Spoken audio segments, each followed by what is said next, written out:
ক্ষুদিরাম বসুর জীবনী, Khudiram Bose বিওগ্রাফি in Bengali. যেসব মানুষের রক্তের বিনিময়ে আজ আমরা স্বাধীন হতে পেরেছি, আজ আমরা মাথা তুলে বেঁচে আছি, তাদের মধ্যে একজন হলেন ক্ষুদিরাম বসু, ক্ষুদিরাম বোস, যিনি মৃত্যু মঞ্চে গেয়েছিলেন গান, একবার বিদায় দে মা ঘুরে আসি, হাসি হাসি পরব ফাঁসি, দেখবে ভারতবাসী, আমি হাসি হাসি পরব ফাঁসি, দেখবে ভারতবাসী, একবার বিদায় দে মা ঘুরে আসি, রইল তার সংক্ষিপ্ত জীবনী। ক্ষুদিরাম বৈপ্লবিক কাজকর্ম। মেদিনীপুরেই ঘটে তার বিপ্লবী জীবনের অভিষেক। এখানেই তিনি বিপ্লবীদের তৈরি আখড়ায় যোগ দেন, যার নাম ছিল অনুশীলন সমিতি। নবম শ্রেণীতে পড়তে পড়তেই স্কুল ত্যাগ করতে হয়, তখন মাত্র 15 বছর। তখন তার ধ্যান জ্ঞান ছিল স্বাধীনতা সংগ্রামে।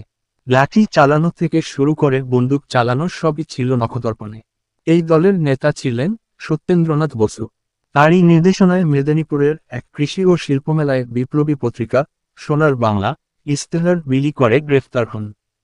কাঠগড়ায় তাকে জিজ্ঞাসা করা হয়, কে তোমাকে এই পুস্তিকা বিলি করবার দায়িত্ব দিয়েছে? এর উত্তরে তিনি জানান, তার নাম বলতে পারি না। তারপর তাকে বলা হয়, দেখো তো এই কক্ষে সেই ব্যক্তিটি আছে কিনা। তারপর চারিদিকে তাকিয়ে বললেন, না, এই ঘরে তো সেই লোককে দেখতে পাচ্ছি না। বিচারকরা ভাবল, ছেলেটি ভুলব না, তাই তাকে ছেড়ে দেওয়া হলো। এরপরই দিদির বাড়িতে তে সন্দেহভাজন হয়ে গেল, আর তাই সব বুঝতে পেরে ক্ষুদিরাম বাড়ি ছেড়ে চলে যায়। আশ্রয় নেন আব্দুল ওয়াহেদ সাহেবের সমাজ পরিত্যক্ত বনের কাছে আশ্রয় নেন। এই মহিলা তাকে ভাইয়ের মতো স্নেহ করতেন। 1906 রণপার সাহায্য নিয়ে কাঁসাই নদীর বন্যাত্রাণে কাজ করেন। এরপরই তিনি আয়ত্ত করে নেন বোমা রাখা ও বোমা তৈরির কৌশল। এরপর 1907 নারায়ণনগর রেলস্টেশন বোমা বিস্ফোরণ ঘটান। তার এই সাহসিকতার জন্য কাঁধে এসে পড়ে গুরুদায়িত্ব। 1908 এর 30 এপ্রিল ঘটে সেই ঘটনা। সঙ্গী প্রফুল্ল চাকিকে সাথে নিয়ে শুরু হয় সেই কাজ। মুজফ্ফরপুরের জেলা ম্যাজিস্ট্রেট কিংসফোর্ডকে হত্যার দায়িত্বভার এসে পড়ে তাদের উপর। কিংসফোর্ড বাংলার বিপ্লবীদের খুবই নৃশংসভাবে অত্যাচার করতেন, আর এই অত্যাচার থেকে সকলকে বাঁচাতে তাকে হত্যা করতে হবে। আর তাই সুযোগ বুঝে কিংসফোর্ডের গাড়ি লক্ষ্য করে বোমা ছুড়লেন। কিন্তু ওই গাড়িতে ছিলেন না কিংসফোর্ড, সেখানে ছিলেন ব্রিটিশ অফিসার প্রিঙ্গল কেনেডির স্ত্রী ও মেয়ে। এরা মারা যান, কিন্তু বেঁচে যান কিংসফোর্ড। আর এই ঘটনার পর গ্রেফতার হতে হয় ক্ষুদিরামকে। কিন্তু প্রফুল্ল চাকি ধরা পড়ার আগেই 1908 খ্রিস্টাব্দের 2রা মে নিজেকে গুলি করে আত্মহত্যা করেছিলেন। ক্ষুদিরাম বসুর মৃত্যুদিন। কিংসফোর্ডকে হত্যার অপরাধে গ্রেফতারের পর ক্ষুদিরাম বসুর ফাঁসি হয়। তখন বয়স ছিল 18 বছর 8 মাস 8 দিন। 1908 সালের 11ই অগাস্ট ভোর 6টার সময় মুজফ্ফরপুর জেলে ফাঁসি হয়। ক্ষুদিরাম বসুর ফাঁসি কেন হয়েছিল? বেঙ্গলি পত্রিকার সংবাদদাতা উপেন্দ্রনাথ সেন লিখেছেন, মঞ্চে উপস্থিত হইলে তাহার হস্ত দুইখানি পিছন দিকে আনিয়া রজ্জুবদ্ধ করা হইল। একটি সবুজ রঙের পাতলা টুপি দিয়া তাহার গ্রীবামূল অবধি ঢাকিয়া দিয়া গলায় ফাঁসি লাগাইয়া দেওয়া হইল। ক্ষুদিরাম সোজা হইয়া দাঁড়াইয়া রহিল, এদিক ওদিক একটুও নড়িল না। উডম্যান সাহেব ঘড়ি দেখিয়া একটা রুমাল উড়াইয়া দিলেন। একটি প্রহরী মঞ্চের এক প্রান্তে অবস্থিত হ্যান্ডেল টানিয়া দিল। ক্ষুদিরাম নিচের দিকে অদৃশ্য হইয়া গেল।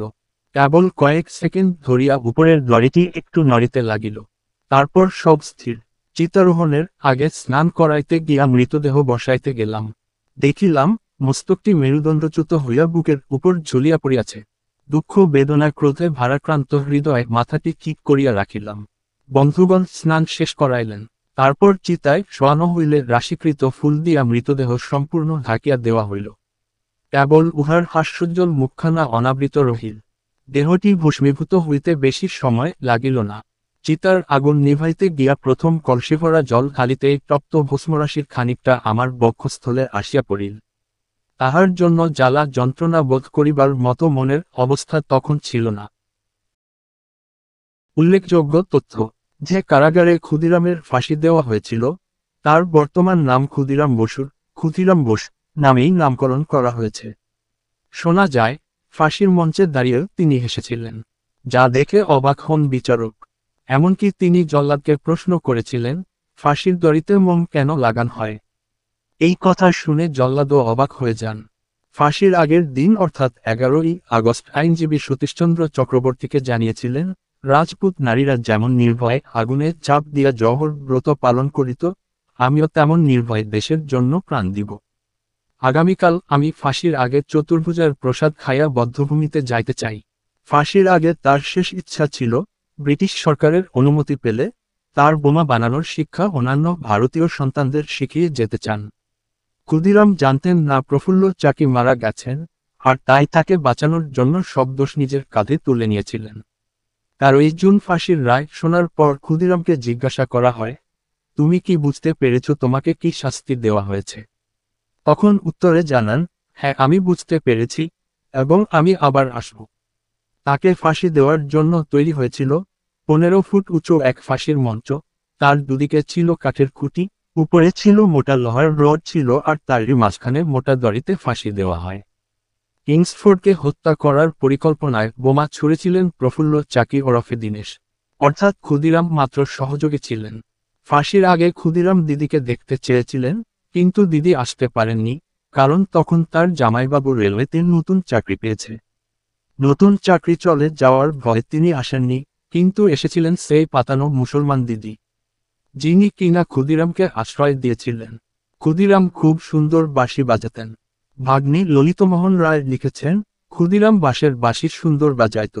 অবকাশ সময়ে সে বাঁশি বাজাইত, বাঁশিতে সে স্বদেশী গান গাহিত। সোনার বাংলা আমি তোমায় ভালোবাসি, কখনো বা গভীর রাত্রে বাঁশিতে গাহিত। আয় মা করালি কালি নেচে নেচে আয় গো, তুই যে রক্ত খেতে ভালবাসিস রক্ত খেতে